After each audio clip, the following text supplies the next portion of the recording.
Welcome to the Silicon Curtain podcast. If you enjoy the material we create, then please like and subscribe to help boost the popularity of our videos in YouTube. Today, I'm joined by Timothy Ash, who's been a professional economist for more than 30 years, with 2/3 of that in the banking industry. Timothy's specialism is emerging European economics, and he writes and blogs extensively on economic challenges for leading publications such as the Kyiv Post, Atlantic Council, Financial Times, and the United Business Journal. He's also an associate fellow in the Russian and Eurasian program at Chatham House and has advised various governments on Ukraine-Russian policy and specifically on the impact of sanctions. Thank you so much for joining us. And brilliant. And I think that's where we'll start. In a week that has seen a further ratcheting up of sanctions by Europe against Russian oil imports, but is this a little too? Is this too little, too late? Well, sanctions are complicated, and sanctions technocrats spend a huge amount of time trying to figure out. The aim is to hit the target of sanctions more than the home countries, right? And there's the experience from sanctions on Iran and Iraq and Russia over the years has been, there's always unintended consequences. You can think back to the Russia sanctions back in 2018. You don't want to, again, cause undue, oversized impacts on your home countries and also on global markets. So there's been a lot of that, and there's been a lot of trying to make sure that they're done in the right way. Also, in respect to Russia, there's also a real desire to keep political unity. I mean, I think one of the big positives post February 24th, in terms of the reaction to Russia's invasion of Ukraine, has been the unity that we've seen in the EU and NATO. And that's presented a very united front. I think Putin didn't expect that. And there's a desire on sanctions also to keep the Western alliance united. And obviously, sanctions have different impacts on different countries. Obviously, this week we've seen differences exposed between sort of Central European countries, Hungary in particular, and the others. So there's this desire again to make sure that the costs of imposing sanctions are spread out amongst those countries that are sanctioned. So it adds extra complications. All that said, I mean, I think if you look back at what's been done and you look at expectations of what was going to happen on February the 23rd, I mean, Biden promised kind of the mother of all sanctions, and I think people didn't really take him seriously. But actually, no one expected the number of Russian banks that would have been kicked off from SWIFT. No one expected CBR assets to be sanctioned. That was quite extraordinary, right? And I remember at the time that, on the Tuesday of that week, I read the first article suggesting it would be a good idea. And I still didn't really think it would happen. But on the Saturday morning, I was getting calls from Washington asking me, what do I think about this? And it was done on the Sunday. Utterly remarkable. And that, I think, really shocked the Russians. They didn't think the US and its allies would do that. Sanctioning $650 billion of Russian central bank assets is pretty remarkable. Probably they've located and frozen half of them. The Russians have gold, they have various facilities with the Chinese, etc. They can hide beyond OFAC. But still, I think that's pretty significant. And for me, beyond what's been done formally in terms of sanctions, one of the new things that we've not seen before is this idea of self-sanctioning. If you think back to the Iran sanctions and a number of Western banks that kind of tried to keep to the letter of the law in terms of Iran sanctions, and probably actually went beyond the letter of the law and were subsequently fined for going beyond the letter of the law, there was not really much effort to keep to the spirit of sanctions, right? Actually, in this instance, the number of Western companies that have been shamed into getting out of Russia is extraordinary. Over 1,000 major companies, McDonald's, etc. Their activities in Russia are not subject, most of them, their activities in Russia are not subject to sanctions, but they've decided that Russia's behavior in Ukraine goes so much beyond the pale of what is internationally acceptable. They have decided they don't want to operate in Russia until, Russia changes a bit behavior, Putin, leaves office or again changes his behavior. And that, I think, has been pretty extraordinary. So I think if you put them all together, and I always use the sort of gauge, if you think of out sanctions where we were before February 24th, and if Iran's sanctions are 10 out of 10, we were probably at 2 to 3 out of 10. The market expectation was probably we'd go to 4 to 5. I think we're kind of at 8. I mean, these are pretty significant. I mean, no one expected the energy sector to be sanctioned at all. And no, here we are this week talking about sanctions on oil. We've done coal. Next step is gas. No one expected that. So I think we've gone much further than expected. Sanctions are just one of the tools of Western policy. They're not a magic bullet. If we wanted to totally wreck the Russian economy, stop it here and now, we could do it. But again, the consequences for our own economies and the global economy would also be pretty devastating. So it's always nuancing it. It's putting sanctions in the context of the broader spectrum of support that the West is giving to Ukraine, but also obviously it's the actions to sort of counter Russia's malign actions.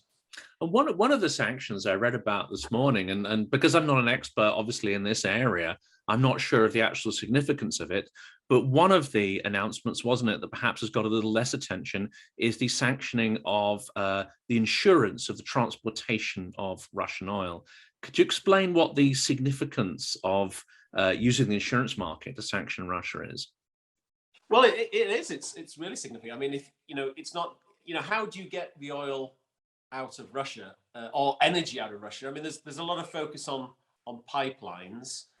There's a lot of focus on gas and this idea that in the end, Russia is if it's not selling to the West, it can redirect supply elsewhere. Well, when it's gas, when it's pipeline dependent in terms of gas, it's not that easy. They have to build pipelines. Obviously, the other conduit for exports is shipping.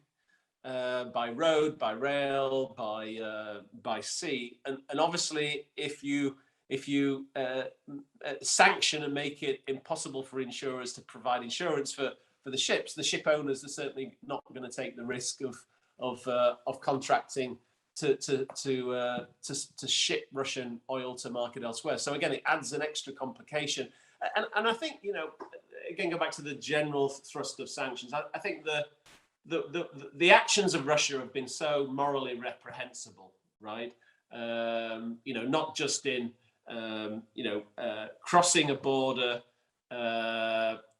undermining Ukraine's sovereign territorial integrity, but all the the war crimes that have been committed. But then the general aggressiveness of sanctions, I think, is creating an image of Russia as a pariah state internationally. And again, it adds to this idea that international business, whether it's European business, whether it's Asian business, it's just too much hassle to do business with Russia. And I think this ultimately will deal a hammer blow to the Russian economy. Well, I'll come on to that in a minute, because I've got lots of questions about the specific impact on both sort of manufacturing and consumers. But I wanted to go back to a point you made there about the fact that these sanctions were kind of unexpected, that Putin didn't expect the unanimity of Western governments. Do you think the Magnitsky Acts, which themselves were quite a revolutionary piece of legislation and taken up around the world in Western democracies, you don't think Magnitsky Act sanctions have really prepared Russia for what was to come here? Well, I think Bill Browder's done an excellent job in exposing kleptocracy in Russia and embarrassing the West in terms of, in the end, we all made mistakes in our handling and management of Russia, right? I mean, we were too open. After the collapse of the Soviet Union, we gave Putin the benefit of the doubt when he took power in 1999 and assumed the presidency in 2000. We didn't look enough at his CV, I think, and then his subsequent actions, right? And you could, there's a lot of focus actually on on the debate about energy sanctions, and policy mistakes were made. In the end, Germany, Austria, Central European countries, who were the big appeasers in terms of the relationship with Russia, made bad choices, right? They thought that appeasement and an engagement with Russia would ultimately moderate Putin and Russia's behavior, and it didn't, right? And they thought that business was the way to kind of moderate his actions. And in the end, they just became uber dependent on Russian energy. And now they're whinging about the costs of being weaned off that reliance on Russian energy. Well, they are responsible for it, right? I mean, they made those decisions, and now they're whinging about the fact that they don't want to pay, the cost of their own security, well, the cost of Ukraine's security, but ultimately their own security, by accelerating the movement away from Russian energy. And unfortunately, in the UK, we're kind of in a similar kind of boat. In reality, the City of London, the UK, was too open to Russian capital. A lot of focus on Londongrad, the London laundromat.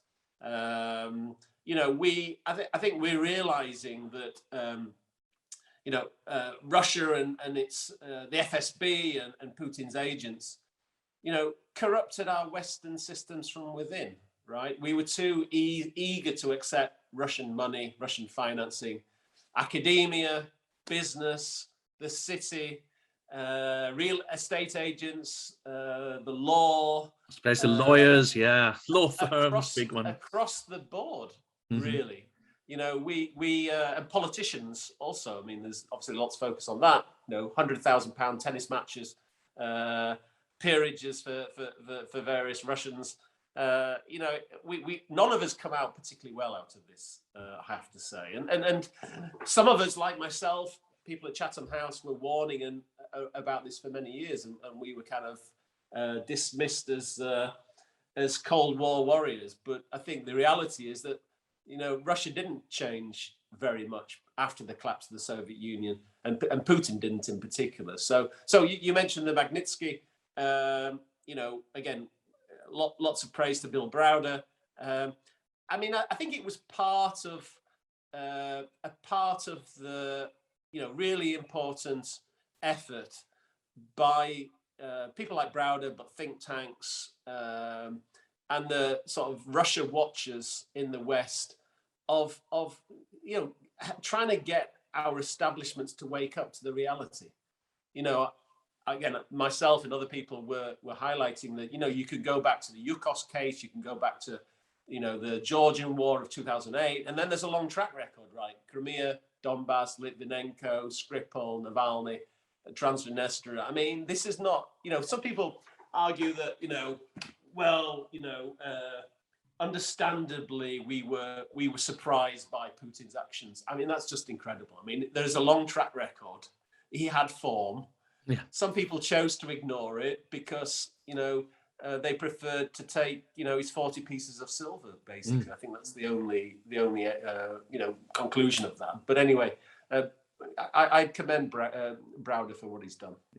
I mean, the list is as long as your arm, isn't it? From Beslan, the handling of Kursk, to the apartment bombings, the first Chechen war, the closure of NTV, hounding out any critiques, shutting off satire in the early 2000s. I mean, to my mind, the signals were there right from the start. I guess the intensification to the point where we're at today was not inevitable, and yet history shows, doesn't it, that even reforming Russian rulers tend to go through a phase from reform to reaction. It's happened numerous times before.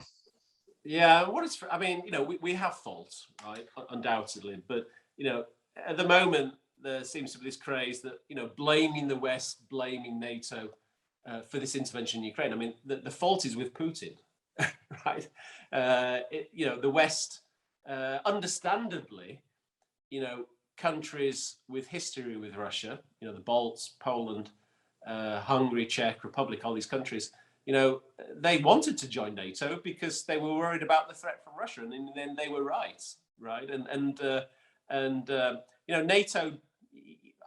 I've written and argued extensively. in the end, this war was not about NATO enlargement. This was, Ukraine. If you go back to 2014, Russia's annexation of Crimea and then its intervention in Donbass in 2014-15. At that point in time, Ukraine had no aspirations to join NATO. If you look at there was talk about it, but the opinion polls show very low support, single-digit support for NATO membership in Ukraine at that time, because Ukrainians kind of, were worried about what it might mean in terms of the relationship with Russia. They had a non-aligned status. That changed because of Russian annexation of Crimea and its intervention in Donbass. Suddenly, the Ukrainians thought our non-aligned status didn't really get us anywhere. Maybe it's not a bad idea to join NATO, but even then, NATO was very reluctant to let Ukraine in because it was worried about the Russian reaction. Russia's invasion of Ukraine was not about NATO; it was about Putin's views about Ukraine. His lack of acceptance of Ukraine as an independent state. He wrote an essay even middle of last year, explaining his problem with Ukraine and Ukrainians. And that's what this is about, right? And people have argued it's genocide. If you look what's been happening in, some of the, Butcher and places like that. I mean, when the war ends, I think, a very strong case can be made against Russia for war crimes and even genocide against Ukraine by Russia. So anyway. And genocide is not just about the targeting of civilians, which of course is going on. It's also about the destruction of cultural sites and artifacts. And I think it's now beyond doubt, isn't it, that they are deliberately targeting cultural centers, museums. They are, looting cultural sites, and where they can, they are taking cultural artifacts from museums and taking them back either to the Donbass or to Russia proper. So that definition of genocide covers a whole range of crimes, from cultural suppression, language suppression, and all the other stuff we're seeing, doesn't it? Yeah. Well, I mean, the evidence is on Russian TV now. Russian state TV. Look at the narratives that have been rolled out. It's clearly about, Russia has a problem with Ukraine and Ukrainians.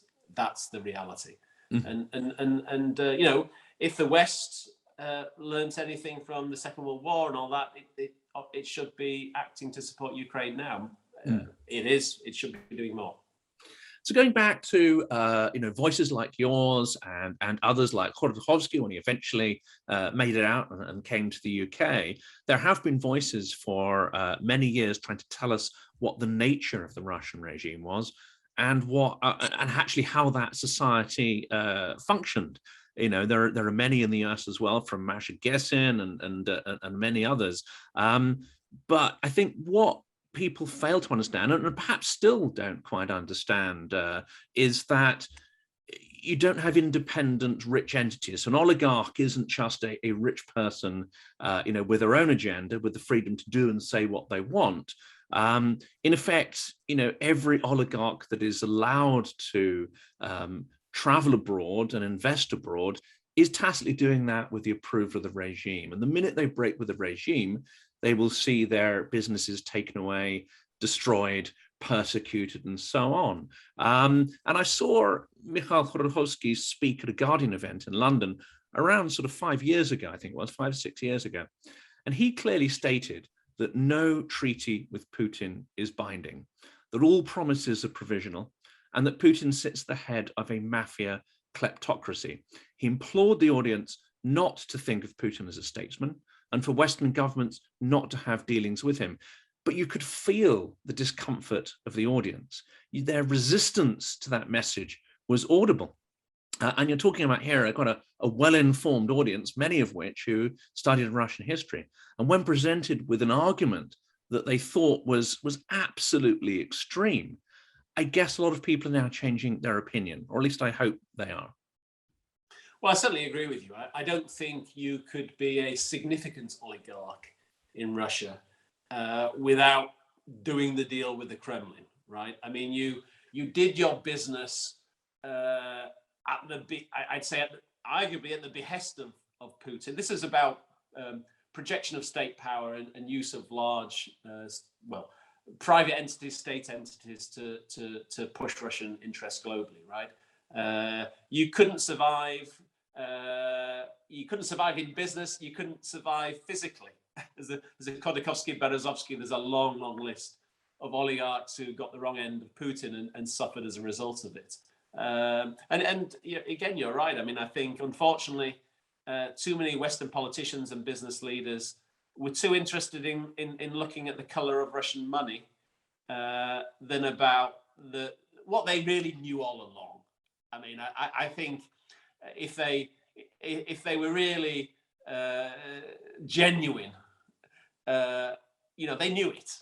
I think you couldn't look, bottom line is, irrespective of these people's relationships with Putin, I don't think you could have made that much money in Russia in the mid-90s without breaking the law. I just don't think it was possible.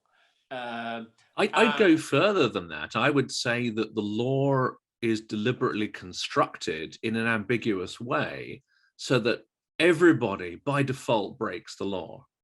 You cannot do any business without infringing the law, and then they can pick and choose who to prosecute and who not to. I mean, that was my impression from living in Russia in the 90s, that it wasn't just incidental chaos. It was chaos by design in some ways. Yeah. Well, I think there was, Western governments at that point in time took the view that, there was a progress from the Soviet system of law and corporate governance, all that, to some market, and it would take some time. And basically, there was an understanding that big business people in Russia had to break the law. Okay, we forgive them because there's a direction of travel, and eventually, during this period of primitive capitalist accumulation, you could argue it from a Marxist theoretical perspective, eventually the robber barons will become like JP Morgan and be interested in playing by our rules, and they'll change the rules in Russia to mirror ours. And in reality, they never did that because, and then I guess you could also say oligarchs in places like Ukraine as well. I mean, they liked the Wild West. It's how they made the money. I mean, their dream scenario is to have a Wild West scenario in Russia that allowed them this massive accumulation of money. And then, our Western systems that were quite happy to look the other way but launder their money. I mean, that's the reality. That's what happened, right? And so they had a sweet spot of milking their own countries and then pulling all the money out and investing it in, in the city and not just the city, also, all the other Western capitals, financial capitals, the money went there as well. So again, we are as well. We're not as responsible, but we certainly have to take some responsibility for looking the other way and not really understanding the process and what was happening, and that in fact our hopes were not being delivered. There wasn't this evolution to a better system in Russia, right? I mean, these guys were just raping their own country for their own benefits. And then Putin, when he took power, he realized that they'd broken the laws and accumulated such vast wealth on the back of the state and in the back of the Russian people. But then he harnessed it for Russian state interests in the end. And that became a very powerful tool to further, Russian economic development, but also to corrupt our systems from within. And I think that's a really interesting point there, because, of course, Russian propaganda makes huge play, even now, of corruption in Ukraine and the fact that you have oligarchs competing against each other to control chunks of the political sphere. And yet, and there's no getting away from that. And yet, it seems to me that countries like Ukraine and China, in parallel to that process, have been evolving rule of law, have been evolving institutions.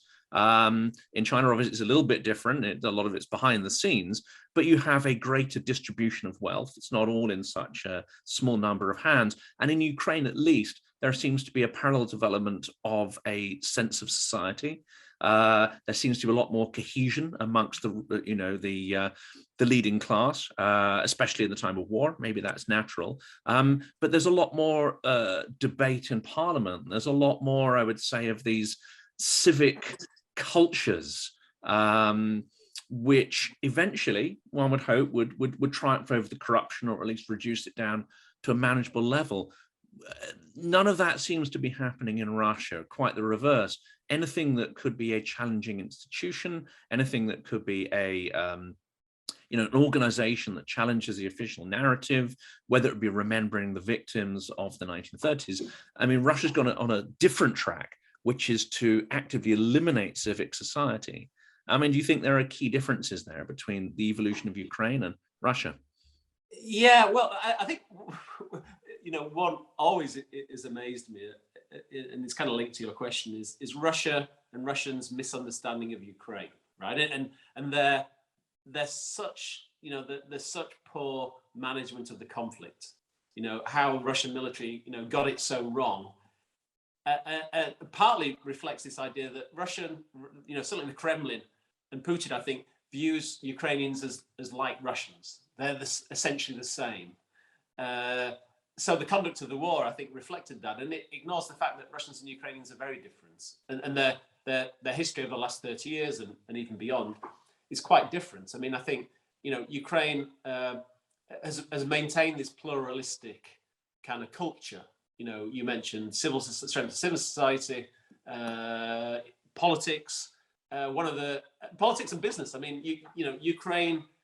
Russia has a very centralized, command-driven. It's not really changed that much in the Soviet period. We had that perhaps the opportunity in the 1990s, and then Putin came in and re-centralized things. But very hierarchical, power vertical in Russia, and Russians, I think, have got used to command being told what to do, which again, Russia's dreadful military performance partially reflects this. The lack of individualistic decisions at the company level versus what the Ukrainians do. Ukraine has its problems, certainly, and I think the oligarchic system was certainly a break on development over the last 30 years. Interestingly, though, and also its pluralistic political culture, very combative. It made policy making difficult in the last 30 years, but actually it's been a key strength now. I mean, there's a lot of focus on Zelensky, the war leader, and he's done a remarkable job. But I think even if the Russians had have taken Zelensky out early in the conflict, I think there's enough, very independent-minded Ukrainian politicians who would actually taken the baton. Tymoshenko, Poroshenko, Yatsenyuk, the Klitschkos, loads of them. And it's very decentralized, and also with the oligarchs. I mean, they're competing, and again, over the last 30 years, that was, they benefited, they corrupted the state, but in this fight against Russia now, this very individualistic, pluralistic kind of culture that's developed in Ukraine over the last 30 years has been a real strength, actually. Bottom up, and you could probably go back to the 1930s or before that in terms of Ukraine's smallholder culture, which Stalin obviously tried to eradicate. We had the Holodomor, etc., and the collectivization drive. But actually, it's still there. It's still this sort of sense, this sort of individualistic sense of freedom that maybe was lost in Russia, or maybe was not even there with its different history of serfdom as opposed to Ukraine. But it's been, as I said, it's a huge strength in this war with Russia, and it's why Ukraine seems to be winning, I think. Yeah, I think it was emerging, wasn't it, in Russia? And you had the so-called kulak class of entrepreneur and local business people, and investing, hiring staff. And I mean, anecdotally, when I was in Russia, the stories I heard is that essentially what the revolution meant was the total elimination. We know about Stalin sending those people to the camps and eradicating them, but I think it also happened on a spontaneous level as well, where you'd be in a village and the so-called ne'er-do-wells, the drunks, criminals, etc., would forcibly expropriate the properties, businesses of those who were wealthy and successful. So I think that process was fairly robust is the wrong word, isn't it? But no, that process was was very widespread, both in a recorded sense and in that sort of unofficial sense. You get the sense of extraordinary sort of destruction and violence between families even at the time. And perhaps, as you say, Ukraine preserved something from that old culture. And certainly the Ukrainian tractor drivers and farmers towing away Russian vehicles has been an extremely strong meme. Yes. Let's turn our attention to the West a little bit, because one thing that sort of, it partially puzzles me, but European leaders are kind of smart, they know their own people, but how can you explain the mania they seem to have for calling Putin all the time? Do they still see him as a statesman rather than a terrorist, or are there internal reasons why they would want the war to end in a kind of stalemate and not in a decisive Ukrainian victory? Well, I think we have to, divide Europe out into, countries that get Putin, and it's typically the countries that, had a, not a great sort of relatively recent history of, in terms of the relationship with Russia. So the Balts, Poland, sort of Central Europe, they get it, they understand it, they understand what Putin is, they understand what the threat from Russia. I mean, it's the naivety in, I guess, France, Germany in particular, Austria, and I think Germany has a Russia problem,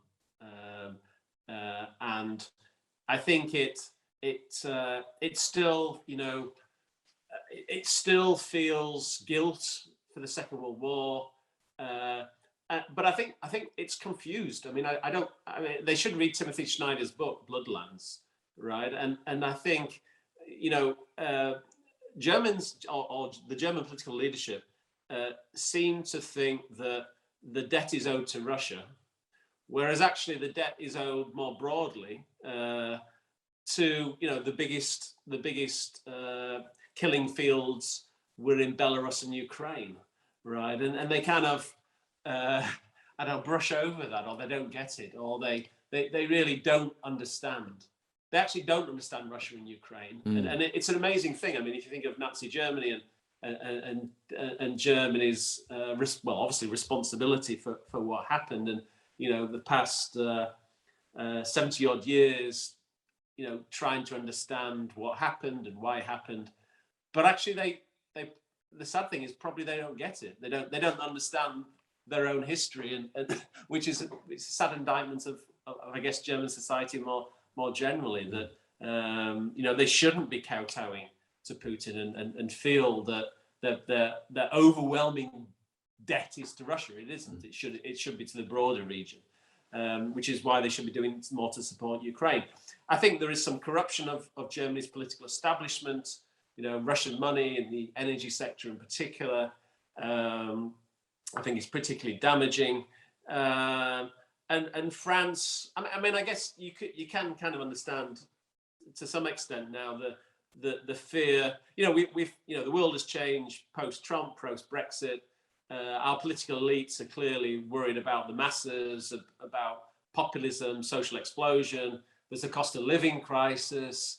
There's this idea that at the moment the West is united, but what happens if stagflation, very high inflation, forces new political movements in Europe as a backlash against NATO and the EU and all that, and it makes us less able to stand up against Putin going forward. I kind of get that, but I think we have the hour of need is now, right? I mean, if Putin, just imagine if Putin was successful in those first few days after February 24th and he took the whole of Ukraine, what would European security look like if Russian tanks were back on the border between Ukraine and Poland? I mean, right up to the frontier with NATO.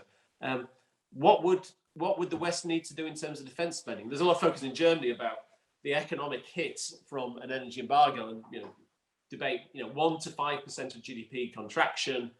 Can we afford that? Whatever. Well, what would Germany's defense spending be if Russia won? He'd completely taken over Ukraine. It wouldn't be 2% of GDP. It would probably be significantly higher in that scenario.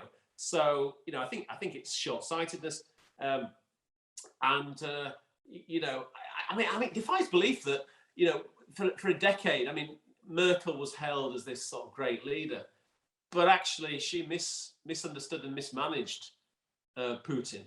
She spoke Russian, he speaks German, whatever. They're supposed to have this sort of, this angle, this they understood each other. Well, clearly she didn't understand him at all, right? I mean, he wouldn't have got as far as he had German policy been different. And Macron, I think, unfortunately, I hate to say it, but Macron is probably of a generation that have no understanding, no experience of the Soviet era. It was bad to say. I mean, Macron, I can understand that, and there seems to be a lot of, I mean, even on the the left and the right in the US and UK, there seems to be a trend to try and normalize the most extreme events. So I can understand the naivety perhaps on Macron, but you can't be brought up in East Germany and not understand how the system works, or even how the KGB operates. You can't. I mean, with the phone calls, we had the Normandy format. We had the Minsk. Well, we had Minsk and then Normandy formats. Tens of calls between Macron and Putin. Tens of calls. Same between German leaders. What did it achieve? All those phone calls. What did it achieve? The French didn't even think. The French didn't even believe US and UK intelligence that the war was going to happen, right? I mean, so what are you getting from this, right? Yeah. What evidence is there at all that Putin says anything remotely close to the truth in any of those conversations, and you have any leverage at all on him in those conversations? And it just suggests to him that you're desperate. Yeah. It shows weakness. Right. I mean, so the French and German establishment have handled Russia disastrously in the last decade, and I think we need some new leadership and some new reality in Europe. And it's encouraging that the US is certainly taking a greater interest in European security. The Brits, whatever you think about Boris Johnson, and I'm certainly not a fan personally. But I think the UK has done a good job in terms of its management of the crisis in Ukraine. And I think going back to the US, I think what's quite interesting for me is the Biden administration was wrong at the first instance in terms of its assessment of the global security risks. Obviously, it put China at the top of the list and Russia some way down. It had this idea that Russia was a declining power, and there was this effort to box Putin in. There was the Geneva summit and all this kind of stuff. I mean, in the end, that was totally and utterly wrong. Russia actually has proven to be the preeminent, most immediate threat to Western liberal market democracy. And I'm encouraged now that the Biden team have realized that there's, China may be the longer term hegemonic threat to the US, but there's no chance of countering the threat from China unless you're able to counter the very immediate threat that we now face from Russia. And so there's a reprioritization and a refocusing, and I think that's really encouraging. And we're focusing back on transatlantic security, strengthening of NATO, strengthening US-EU relations, US-European relations. That's really encouraging. And if we broaden that out a little bit, I know that you're an expert on economy and politics in Turkey, and actually they're quite a key player in this crisis, aren't they? And they're playing quite an ambiguous and highly political role in the war. So as an expert in the area and following those trends, can you explain what their strategy is, and what do they really want to get out of the war? What do they want to be seen as their role within it? Well, I'm tempted to say having their cake and eat it. As you mentioned, they're a key regional power. They're a NATO member. They've helped the Ukrainians. The supply of Bayraktar drones has been celebrated. They've been incredibly successful in Ukraine, and obviously recently in the Azeri-Armenia conflict. But at the same time, I think the Turks, obviously you have to sort of differentiate the Turks from Erdogan himself. He has a particular problem at the moment. His popularity is pretty low. He faces elections by next June. He's trying to turn turn those opinion polls. Obviously, he saw great advantage most recently in Finland and Sweden's decision to join NATO. It gives him some leverage. There's a lot of, the Turks are frustrated, I think with some justification, about their treatment by Europe in recent years. I mean, if you go back to the Merkel and Sarkozy's privileged partnership, Turkey's been knocking on the door of EU accession for many years before the post-communist or former communist and emerging European countries, and they all got stepped up in terms of membership. Turkey, was always, it's been treated as a second-class candidate member state, and the Turks feel frustrated by that. So it's kind of manna from heaven and Schadenfreude in terms of when the Swedes and Finns wanted to join NATO, and suddenly Turkey had this leverage. So Freudian slip there. Erdogan was certainly, it was manna from heaven from him. I mean, he's sort of loving it, this kind of leverage he's now got. Clearly, Erdogan is weak at the moment. The Turkish economy is very weak. And, I think there is some, it's fair comment that Turkey is very vulnerable to higher energy prices. Russian tourists are a key balance of payments earner. So they understand that Erdogan in particular knows that by imposing Western-style standards, sanctions on Russia, would cause some damage to the Turkish economy at a very vulnerable time, and could lose Erdogan the next election. So he's kind of trying to play both sides, trying to balance things, trying to give some support to the Ukrainians through the Bayraktar drones. There's talk about trying to end the food blockade, or the blockade of Ukrainian ports to bring food out. At the moment, Turkey's tried to be a peace, a conduit for peace talks. I sense, though, in the end, the Turks really don't understand Ukraine, right? And they kind of, they wouldn't really mind that much if the Ukrainians rolled over to Russia and just accepted whatever peace deal Putin throws down at them to bring peace and ensure that energy prices drop, food prices drop, Russian tourists can come back, and Erdogan can win the election. I mean, actually, that's my sense at the moment. Certainly for the Erdogan administration. I mean, I don't sense the Antalya peace process was particularly serious. It looked a bit desperate from the Turkish side. The Ukrainians turned up, and it was a bit. It felt a bit of a stitch up between the Turks and the Russians, and they weren't going to negotiate down the barrel of a gun, quite literally, at that point in time, and it failed. And if we do take any moves to try and break the blockade and prevent what is touted to be sort of potential famine across Africa and difficulties in the Middle East, would the Turks allow, say, a British or American fleet into that area? Because I know they're closing, sea traffic, or they're closing the waterways to military maneuvers, I believe. Well, the issue of breaking the blockade is pretty complicated. The first problem is that Ukrainian ports are mined by both sides. The Ukrainians are nervous because if they demine the ports, there's a lot of Russian amphibious landing craft offshore. They're worried that the Russians will try a seaborne invasion of places like Odessa. So the Ukrainians need security guarantees from someone that if they open up their ports, that the Russians aren't going to be able to just sail in and invade and take all the Black Sea ports of the Ukraine. Now, that's who's going to provide that security guarantee. I doubt the Turks have a significant navy in the Black Sea. The Romanians and Bulgarians, also NATO members, have significant naval assets. But ultimately, I doubt the Turks would feel comfortable doing a naval convoy style scenario on their own. They'd want NATO support, and at the moment there doesn't seem to be unanimity in NATO to providing that. So I don't think it's going to happen, frankly, which is obviously sad for Ukraine, sad for the global poor.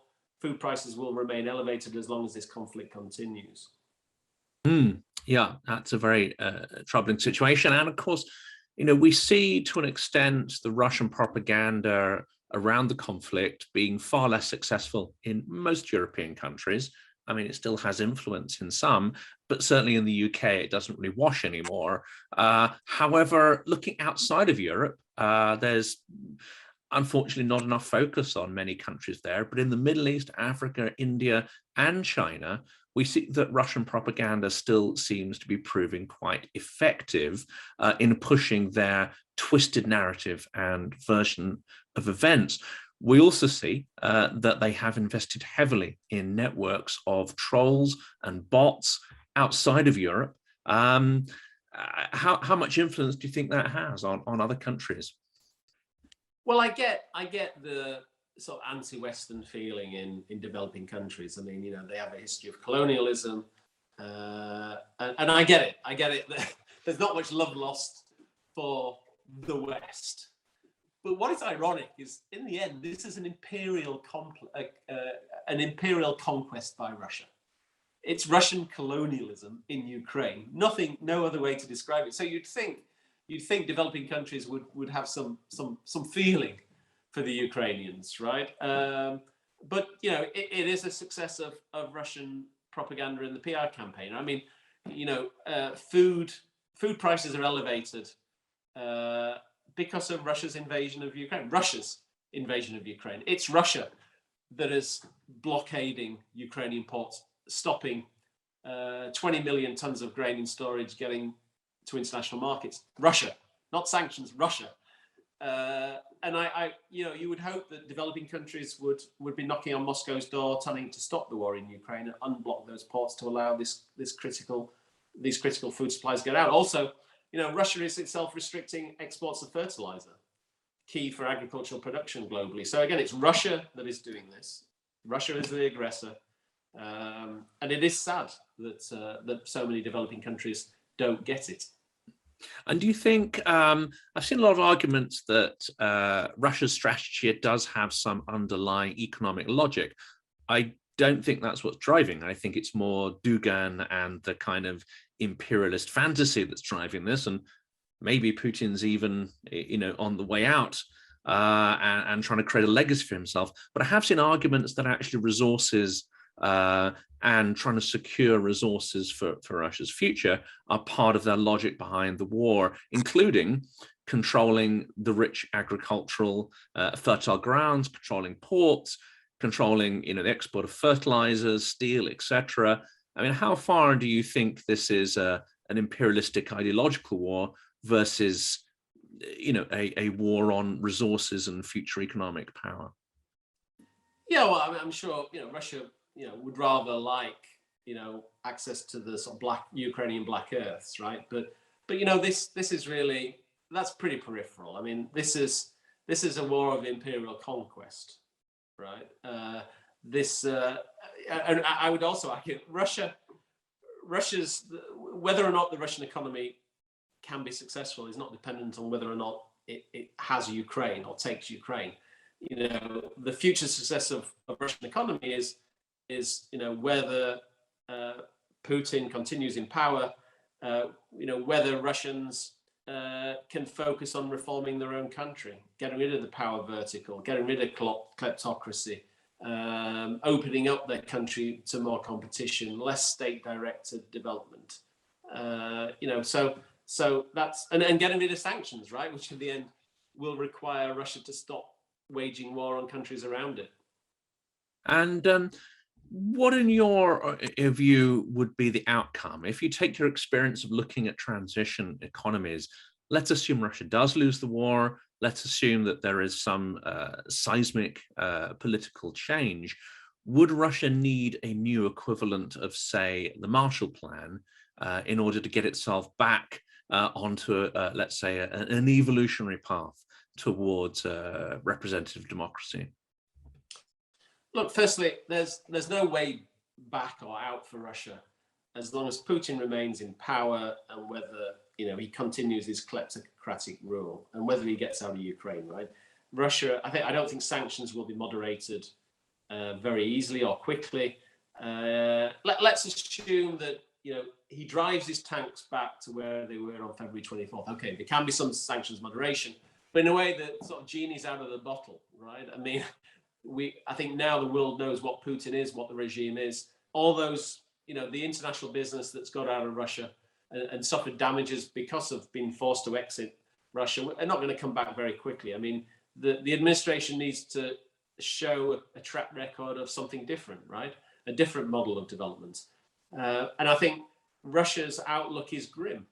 There's a lot of focus, and you mentioned at the start, on the impact of sanctions. Now, whether or not they have a seismic impact in the short term, right? I mean, I think over the longer term, the fact that international business will not want to do operate in Russia, the fact that irrespective of the embargo, Russia has been proven to be an unreliable energy and business partner, means that Europe will diversify away from Russian energy and commodities.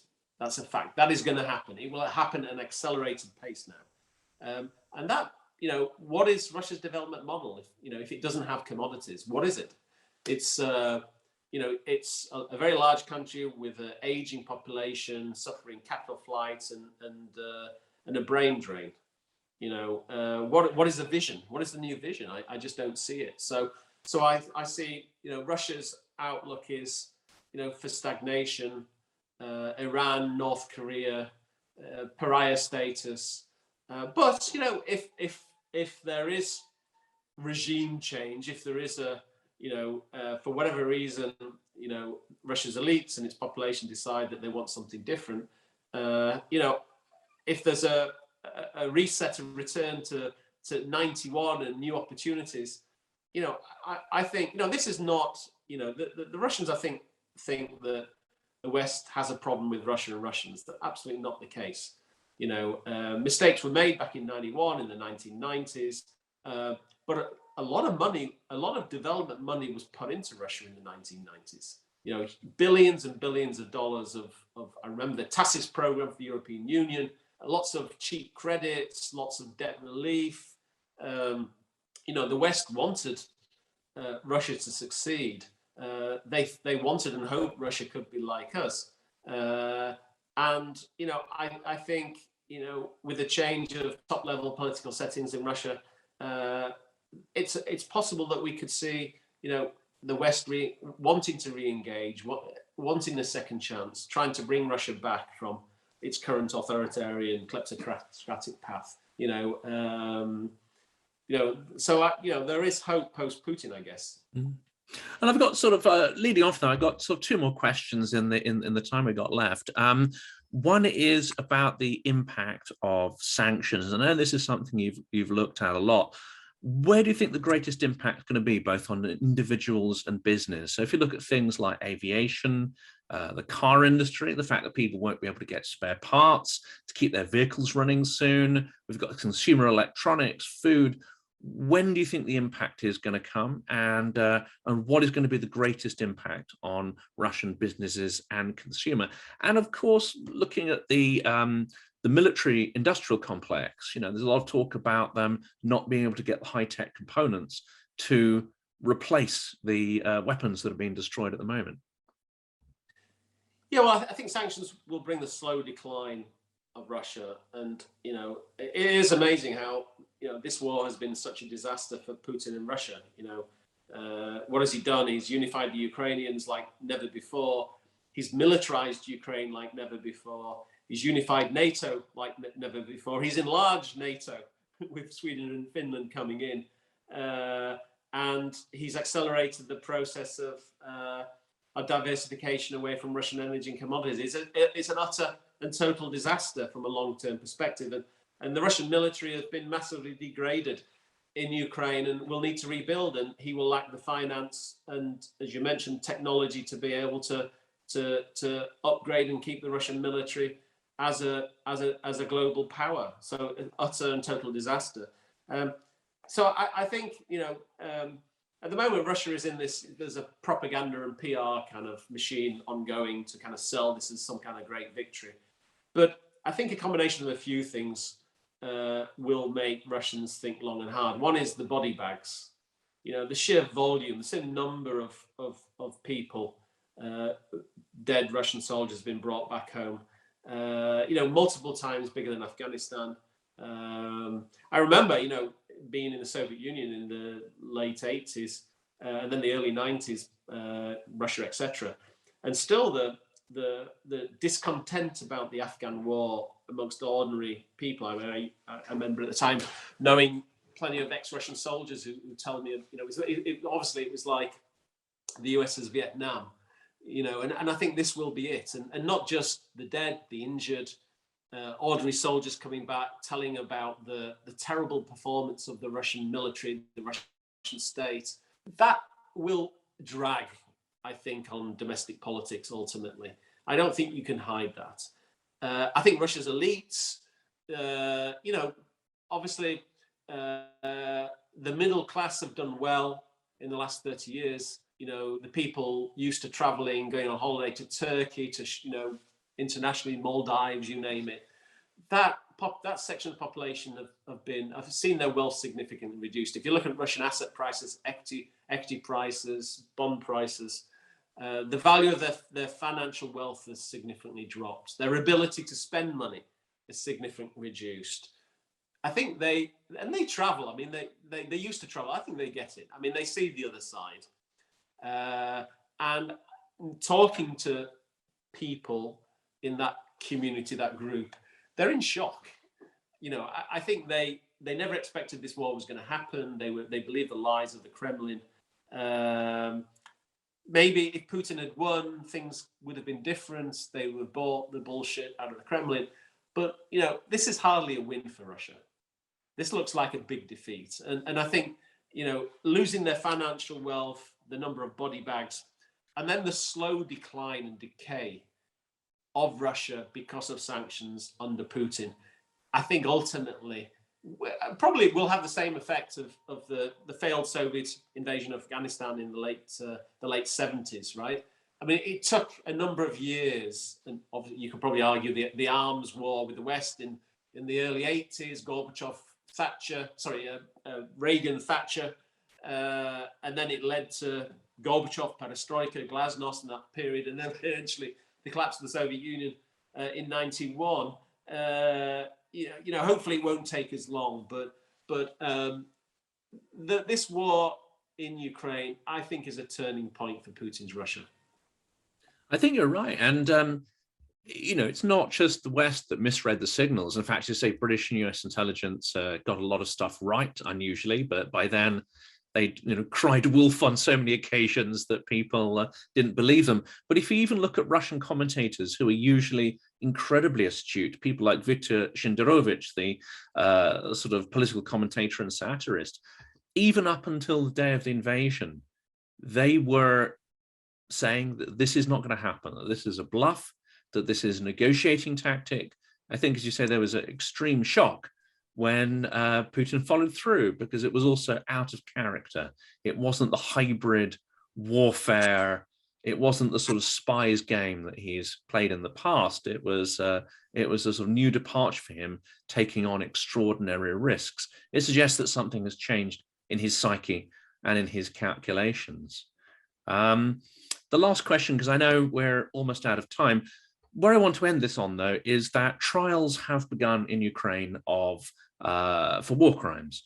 At the moment, though, it tends to be fairly junior rank and file. My question is that in an ideal world, if Russia is soundly defeated, should not only the elites and the generals as well as the soldiers be put on trial, but should the propagandists who've done so much to stoke the hatred and poison people's minds, should propagandists also be tried for war crimes? Well, listening to some of the stuff on Russian TV, I mean, if that was broadcast out on UK TV, people would be prosecuted for inciting racial hatred, right? I mean, it is that bad, right? Obviously, there's also the debate about war reparations. I mean, I guess some people have obviously a different memory of post First World War, then post Second World War Germany, etc., and how you manage countries who have suffered defeat in war. But I mean, on the issue, I mean, Ukraine itself has suffered huge damages already in this conflict, and there is a massive question about who's going to pick up that price, both financially and emotionally.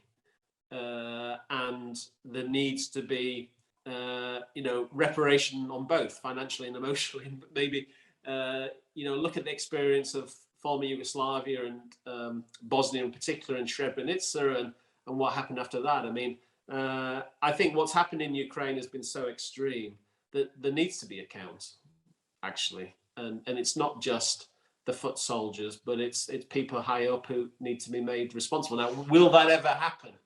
There's a difference bringing former Yugoslavia to account, or Serbia to account, to bringing a nuclear-armed, Russian leadership to account. So I think ultimately a lot depends there what happens in Russia.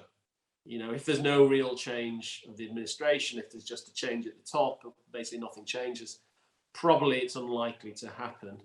But I think I would hope that there's plenty of frozen Russian assets now, both oligarch assets and state assets, and I would hope at the minimum that legislation is changed or made to facilitate those monies being utilized to rebuild Ukraine. Well, Tim, I've got 100 more questions, but I'm afraid we're out of time. But I'm hugely grateful to you for spending so much time this morning to discuss the issues. And so far, most of these podcasts have ended on a relatively pessimistic note, but with the hope that Ukraine triumphs and that there is some form of restitution there. But I'm massively grateful to talk to you, and I look forward to reading your comments on Twitter and LinkedIn as this conflict unfolds. My pleasure. Good to speak to you. Thanks so much, Tim.